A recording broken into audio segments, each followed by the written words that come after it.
Champion जिसे IMDb की 6.3 की रैंकिंग मिली है। तो ज्यादा वक्त न जाया करते हुए एक्सप्लेनेशन स्टार्ट करते हैं। मार्क यानी अपना डॉन एक पूर्व आर्म रेसलिंग चैंपियन रह चुका है और वह अमेरिका में रहता है, मगर उसे प्राइवेट आर्म रेसलिंग के किसी गैम्बलिंग टूर्नामेंट में इन्वॉल्व होने की वजह से अमेरिकन आर्म रेसलिंग लीग से निकाला गया है, जिसकी वजह से वह वहां कोई प्रोफेशनल टूर्नामेंट में हिस्सा नहीं ले सकता। तो अब मार्क एक प्राइवेट नाइट क्लब में बाउंसर का काम कर रहा है, जहां उसका पुराना दोस्त कम एजेंट रॉनी उससे मिलने आता है। एक्चुअली रॉनी की वजह से गैम्बलिंग मैच खेलने पर मार्क को लीग से निकाला गया था। मार्क उससे कहता है कि वह गैम्बलिंग का हिस्सा बनके फिर से अपनी जिंदगी खराब नहीं करना चाहता, मगर रॉनी उसे रिक्वेस्ट करता है कि उसके ऊपर कर्जा है तो सिर्फ एक बार ही वह उसकी खातिर एक राउंड खेले। क्लब के दूसरे हिस्से में आर्म रेसलिंग के मैचेस हो रहे हैं, जहां बॉब नाम का एक रेसलर सबको एक के बाद एक हरा रहा है। मार्क को देख के क्लब के ओनर को आश्चर्य होता है, क्योंकि मार्क उसका एम्प्लॉई है। मार्क पे कोई बेटिंग लगाने को तैयार नहीं, तो रॉनी ओनर से कहता है कि अगर मार्क हारेगा तो वह उसके क्लब में जिंदगी भर फ्री में काम करेगा और जीत गया तो वह सब पैसा लेके जाएगा। तो अब मार्क और बॉब के बीच मैच शुरू होता है। बॉब को पता नहीं होता कि मार्क क्या चीज है।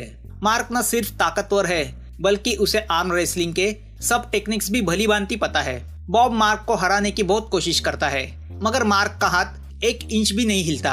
अब अगले ही पल मार्क बॉब को आसानी से हरा देता है, मगर बॉब अपनी हार एक्सेप्ट नहीं करता, तो वह रॉनी को पैसा लेने से रोकता है और उससे हाथापाई करता है।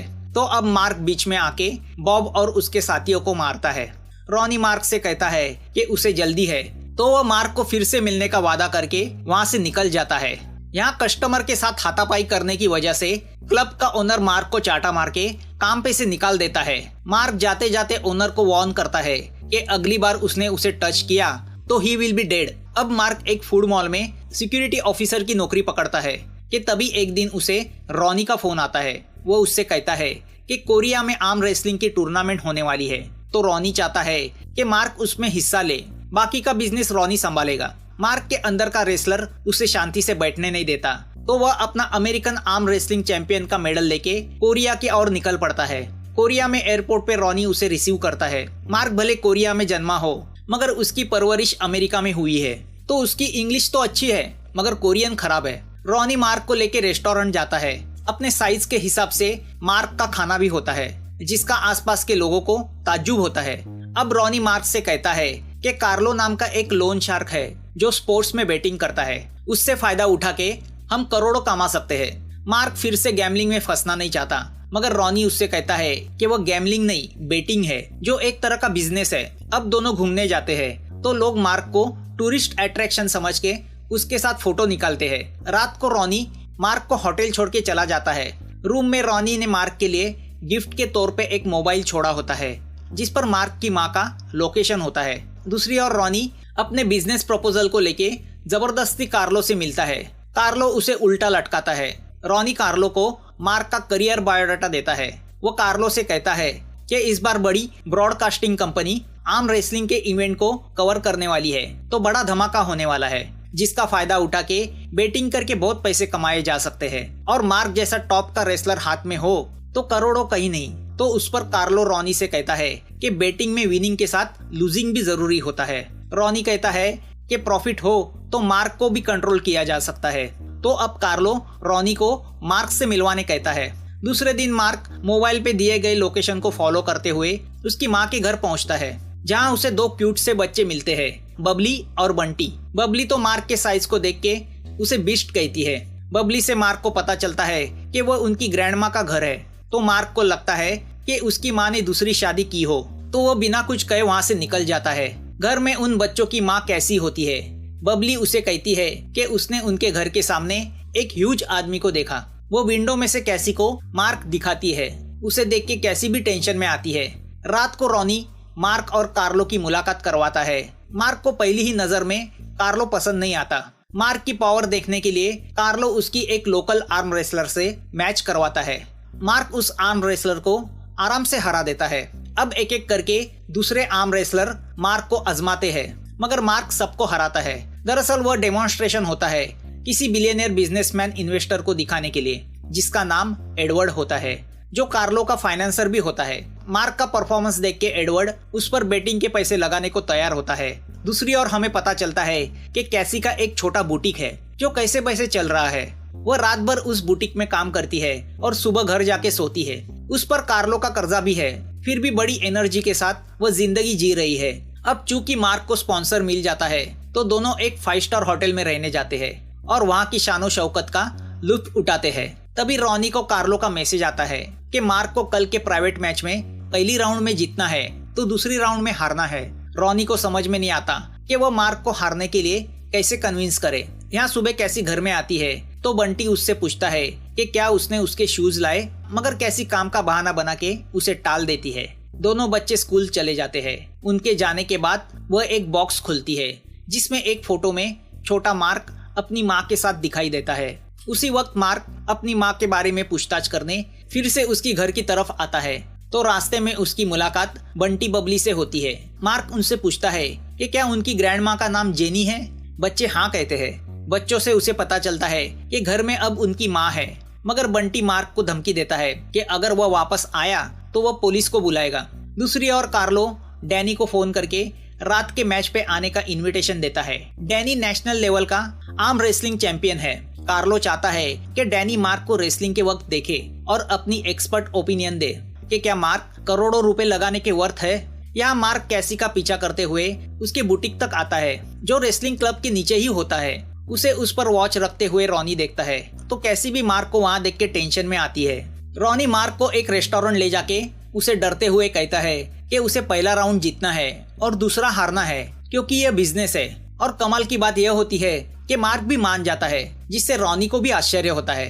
अब रात को मैच शुरू होती है। मार्क के सामने एक 7 फुट का सांड आ जाता है जिसे देख के रॉनी डरता है। दोनों हाथ मिलाते हैं और मैच शुरू होता है। शुरुआत में तो वह सांड मार्क पे भारी पड़ता दिखाई देता है, मगर देखते देखते मार्क उसे हरा देता है। दूर से उसकी मैच देख रहा डैनी मार्क की आर्म रेसलिंग को देख के तुरंत पहचान जाता है कि मार्क प्रो लेवल का रेसलर है क्योंकि वह टेक्निक्स को ब्रिलियंटली यूज कर रहा है। कार्लो से उसे पता चलता है कि 10 साल पहले मार्क वर्ल्ड टॉप 10 का रेसलर था। अब कार्लो लोगों को इनकरेज करता है कि वह चाहे तो अपने पैसे मार्क पर लगा सकते हैं क्योंकि मार्क को वह राउंड हारना है। तभी वहाँ पे कैसी मार्क की मैच देखने आती है। कार्लो उसे हैरेस करने लगता है। मार्क उन दोनों को देखता है। अब उसी सांड के साथ दूसरा राउंड शुरू होता है, मगर मार्क उस राउंड में भी उस सांड को हरा देता है जिससे रॉनी टेंशन में आता है और कार्लो गुस्सा हो जाता है क्योंकि उसका भारी नुकसान होता है। तो अब नुकसान भरने के लिए रॉनी डैनी को उकसाता है कि वो मार्क के साथ आर्म रेसलिंग करे, मगर डैनी साफ मना करते हुए बोलता है कि वो बेटिंग में मैच नहीं खेलता। तो मार्क भी मना करता है जिस पर कार्लो उस पर गुस्सा होता है तो मार्क उसे हटा के वहाँ से चला जाता है। रॉनी समझ जाता है कि कैसी को दिखाने के लिए मार्क जीता था तो वह जानना चाहता है कैसी कौन है, मगर मार्क उसे जवाब नहीं देता। तो अब रॉनी कैसी के शॉप पे चला जाता है और उससे मार्क के बारे में पूछता है। वह टाल जाती है कि तभी वहाँ पे कार्लो अपने आदमियों के साथ आता है और रॉनी की पिटाई शुरू करता है कि तभी वहाँ पे मार्क आता है। अब मार्क कार्लो के आदमियों की पिटाई शुरू करता है। अब जब कार्लो कैसी को मारने जाता है तो मार्क बीच में आके कार्लो को मारने जाता है। तभी वहाँ पे पुलिस आ जाती है और गुंडागर्दी करने के जुर्म में मार्क और रॉनी को पकड़ के पुलिस स्टेशन लेके जाती है। रॉनी पुलिस को बताता है कि मार्क अमेरिकन आर्म रेसलर है और उसे प्रूव करने के लिए वह इंस्पेक्टर को मार्क के साथ पंजा लड़ाने के लिए उकसाता है। मार्क इंस्पेक्टर को आसानी से हरा देता है। इंस्पेक्टर अपने हाथ की हालत देख के मान जाता है कि मार्क प्रो है, मगर आईडी के बिना वो उसे छोड़ना नहीं चाहता। कि तभी कैसी आके मार्क का पासपोर्ट इंस्पेक्टर को दिखाती है। बबली अंकल कह के मार्क से लिपट जाती है। कैसी इंस्पेक्टर को बताती है कि मार्क उसकी माँ का बेटा है, मतलब उसका बड़ा भाई है। उसके स्टेटमेंट पे मार्क शॉक होता है। कैसी इंस्पेक्टर को मार्क के बचपन के उसके माँ के साथ वाले फोटो दिखाती है। तभी हमें पता चलता है कि मार्क की माँ ने उसे बचपन में एडॉप्शन में दे दिया था क्योंकि उसके पास इतने पैसे नहीं थे कि वो उसकी परवरिश कर सके। एक अमेरिकन कपल उसे अमेरिका ले गया। रॉनी समझ जाता है कि कैसी मार्क की स्टेप सिस्टर है। बबली से मार्क को पता चलता है कि उसकी माँ पिछले साल कैंसर से गुजर गई। यहाँ हमें यह भी पता चलता है कि कैसी के हस्बैंड की भी एक्सीडेंट में मौत हो चुकी है। कैसी इंस्पेक्टर से कहती है कि मार्क उसे हेल्प करने के लिए कोरिया आया है और गुंडागर्दी नहीं बल्कि गुंडों से उसे बचा रहा था। तो अब इंस्पेक्टर उसे छोड़ देता है। रॉनी चाहता है कि कैसी के घर चले जाए, मगर मार्क नहीं चाहता तो बबली अपने अंकल को इनोसेंटली घर चलने को कहती है। मार्क और रॉनी रात कैसी के घर ही गुजारते हैं। बबली तो दूसरे दिन से ही अपने अंकल के क्लोज हो जाती है। बंटी बाथरूम जाना चाहता है मगर दरवाजा नहीं खुलता, तो मार्क दरवाजा खोलने के चक्कर में उसे उखाड़ देता है। यहाँ कुछ बच्चे कैसी के घर के सामने स्मोकिंग कर रहे होते हैं। वो उन्हें टोकती है तो वो उल्टा उससे बदतमीजी करते हैं, मगर मार्क को उसके साथ देख के वो डर के माफी मांग के वहाँ से चले जाते हैं। कैसी मार्क से कहती है कि वह घर में जितने दिन चाहे उतने दिन रह सकता है। यहाँ बच्चों को मार्क की बैग में उसका चैंपियनशिप का मेडल मिलता है जो वह अपने पास रखते हैं। अब मार्क उस घर से अपना बैग लेके निकल रहा होता है कि रास्ते में वह कार्लो की गुंडों को देखता है जो कैसी से अपना कर्जा वसूलने आए हैं। मार्क धमका के उन्हें वापस भेज देता है। वह देख के बच्चे भी खुश हो जाते हैं। मार्क समझ जाता है कि अगर वह चला गया तो कैसी और बच्चों को बहुत प्रॉब्लम होगी, तो वह वापस घर लौट जाता है और बच्चों के लिए अमेरिकन स्टाइल का खाना बनाता है जो बच्चों को बिल्कुल पसंद नहीं आता। तो वह उन्हें बुफे रेस्टोरेंट लेके जाता है जहाँ वह एक प्राइज भी जीतते हैं। बच्चे अपने अंकल पे बहुत खुश होते हैं। यहाँ रॉनी टेंशन में है कि पैसे कैसे कमाए जाए, कि उसे आइडिया आता है कि अगर मार्क के ऊपर एक डॉक्यूमेंट्री बना के उसे ब्रॉडकास्ट किया जाए तो उससे थोड़े पैसे भी मिल सकते हैं और मार्क के लिए स्पॉन्सर भी मिल सकता है। तो वह चैनल में अपने दोस्त को फोन करता है। यहाँ मार्क अपना वर्कआउट शुरू करता है तो दूसरी ओर कार्लो मार्क का अल्टरनेट ढूंढने लगता है। तो उसे पता चलता है कि डैनी का एक टीममेट था जो आर्म रेसलिंग में अनडिफीटेड था और कोरिया का नंबर 1 का आर्म रेसलर भी था जिसका नाम पंच है, मगर स्टेरॉइड और एब्यूजमेंट को लेके उसे जेल हो गई। तो अब कार्लो पंच को मार्क के ऑपोजिट खड़ा करने की सोचता है, मगर पंच एक ब्रूटल रेसलर है। वह अपने ओपोनेंट को सिर्फ हराता नहीं बल्कि उसके हाथ को भारी नुकसान पहुंचाता है जो उसका स्टाइल है। दूसरी ओर रॉनी मार्क को प्रो टूर्नामेंट में रेसलिंग के लिए खड़ा करने की सोचता है, मगर उसके पहले बुसान में एक छोटी कंपटीशन है, उसमें हिस्सा लेना पड़ेगा। तो अब सब कैसी की कार से बुसान की ओर निकल पड़ते हैं। ड्यूरिंग द जर्नी कैसी मार्क को बताती है कि उसके हस्बैंड की एक्सीडेंट में मौत हो गई थी, जिसे लेके उसके मन में ड्राइविंग को लेके एक डर बैठा है। तो मार्क उसमें कॉन्फिडेंस जगाता है। इस बहाने दोनों एक दूसरे को जानने की कोशिश भी करते हैं। यहाँ बुसान की वह कंपटीशन डैनी हैंडल कर रहा है। डैनी एक के बाद एक सभी पार्टिसिपेंट को हरा रहा है। तो अब मार्क उसे चैलेंज करता है। डैनी नेशनल चैंपियन है जो अपने टेक्निक पे भरोसा रखता है। तो अब मार्क और डैनी दोनों पंजा लड़ाते हैं। डैनी अपनी पूरी ताकत और टेक्निक मार्क को हराने में लगाता है। दोनों में कड़ा मुकाबला होता है, मगर आखिर में मार्क उसे हरा देता है। अनडिफीटेड नेशनल चैंपियन हार जाता है तो उसे ब्रॉडकास्ट वाले कवर करते हैं। अब विनिंग की तौर पे मार्क की फैमिली को ट्रीट मिलती है। बच्चे भी मार्क पे बहुत खुश होते हैं। यहाँ मार्क के गाइडेंस में बबली भी एक लड़के को पंजे में हराती है।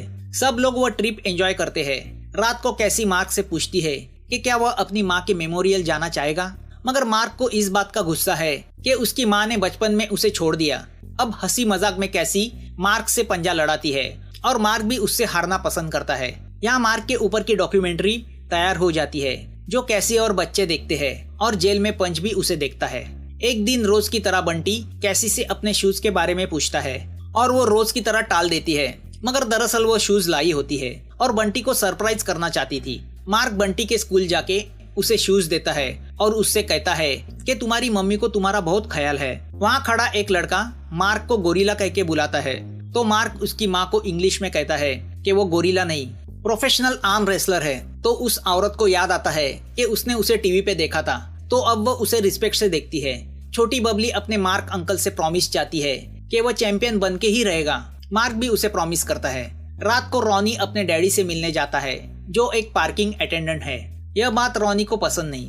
कर्जे की वजह से डैडी ने अपना सब कुछ खोया है और कर्जा भी उन्होंने अपने दोस्त को देने के लिए लिया था जो बाद में भाग गए। रॉनी मार्क को अपने डैडी से मिलवाता है। अब मार्क को पता चलता है कि रॉनी अपने डैडी का कर्जा उतारने के लिए यह सब गैम्बलिंग करता रहता है। पार्किंग पे अपने डैडी का हो रहा अपमान रॉनी को पसंद नहीं। यहाँ मार्क भी बस में से जाते वक्त एक बच्चे को खुश करने के चक्कर में बस का हैंडल ही तोड़ देता है। ऐसे छोटे मोटे कॉमेडी सीन इस मूवी को प्लेजेंट बनाते हैं। यहाँ कैसी भी एक छोटी ट्रिप अरेंज करती है। दरअसल वह मार्क को उसकी माँ के मेमोरियल ले जाना चाहती है। रात को मार्क को पता चलता है कि उसकी माँ उसे ईमेल भेजा करती थी जो मार्क को कभी नहीं मिले, क्योंकि वह बेचारी कहाँ से उसका ईमेल आईडी जानती। तो अब मार्क अपने माँ के वह ईमेल्स पढ़ता है जो ईमेल्स कम डायरी ज्यादा होती है, जिससे मार्क को पता चलता है कि कैसी उसकी सिस्टर नहीं है। वो एक अनाथ लड़की थी जो मेहनत करके अपने 2 बच्चों की परवरिश कर रही थी, जिसका हस्बैंड मर चुका था। तो मार्क की माँ को उस पे तरस आ गया और वह उसे अपने घर ले आई और उसे अपनी लड़की की तरह प्यार किया। माँ को फैमिली मिल गई जिसके लिए वो हमेशा तरस रही थी।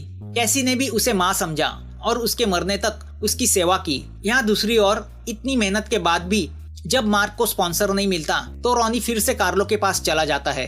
कार्लो उससे कहता है कि उसे नया रेसलर मिला है। पंच रॉनी को पीट के अपना इंट्रोडक्शन देता है। दूसरे दिन ट्रिप पे जाते वक्त मार्क सीरियस है क्योंकि वह जान गया है कि कैसी उसकी कोई नहीं लगती। मेमोरियल पे बच्चे अपनी ग्रैंड माँ से कहते हैं कि उन्हें उनके अंकल बहुत पसंद आए हैं। अब मार्क कैसी से पूछता है कि उसने उससे झूठ क्यों कहा कि वो उसकी सिस्टर है। वो उससे कहता है कि उसने सिर्फ मार्क से ही नहीं बल्कि बच्चों से भी झूठ कहा। एक्चुअली यही सच्चाई बताने के लिए कैसी मार्क को वहाँ ले आई थी। वह मार्क से सॉरी कहती है। मार्क का मन इस झूठी फैमिली को एक्सेप्ट नहीं कर पा रहा तो वह अंदर से डिप्रेस हो जाता है। वह रॉनी से भी कहता है कि वह भी झूठा दोस्त है, सिर्फ पैसे के लिए उसने उसे इस्तेमाल किया। मार्क ने हमेशा उसे अपनी भाई की तरह समझा और रॉनी ने उसे पैसे कमाने की मशीन। अब मार्क घर छोड़ के चला जाता है तो बबली उसे मिस करती है। कैसी को भी वो याद आता है।